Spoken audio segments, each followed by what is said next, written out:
Good morning বন্ধুরা, কেমন আছো সবাই? আশা করি ভালো আছো। দেখো আমি এখানে চিকেন স্টু বানাবো। তো চিকেন স্টুর জন্য আমি চিকেন উইংসগুলোকে জাস্ট টক দই দিয়ে ম্যারিনেট করে রেখেছি, ঠিক আছে? আর এখানে আমি পেঁয়াজ তো দেবো, একটা গোটা পেঁয়াজ কেটেছি, পরে কুচিয়ে দেবো।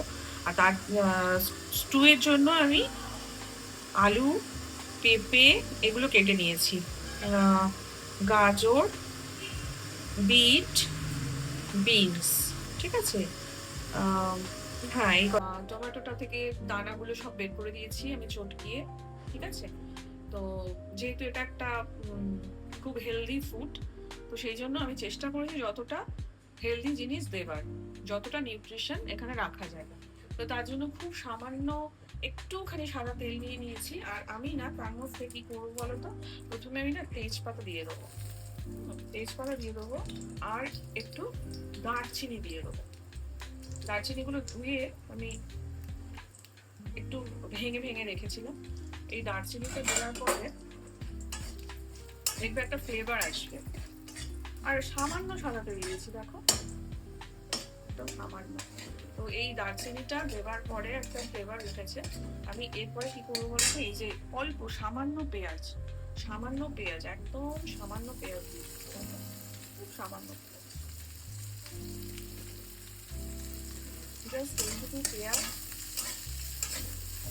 হালকা ভাজা করবো।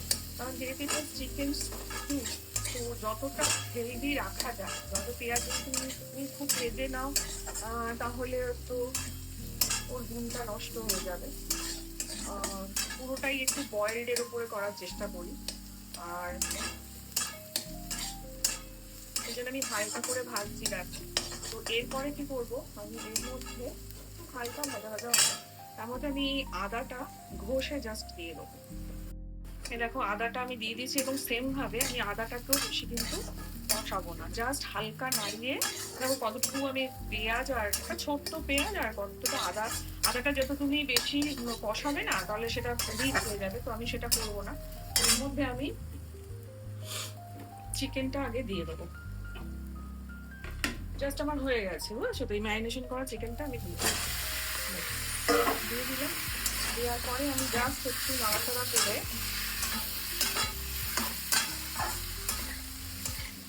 জাস্ট নাড়াচাড়া, মানে এটা তো পুরোটাই না তোমার হেলদি ব্যাপারটা রাখার চেষ্টা করতে হবে, তবে তো সেটা চিকেন স্যুপ হবে।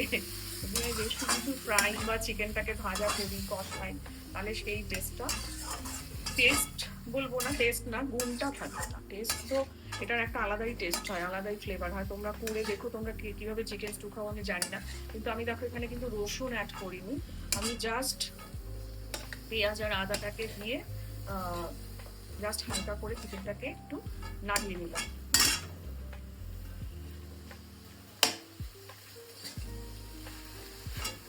আর ম্যারিনেশন তো করাই ছিল চিকেনটা।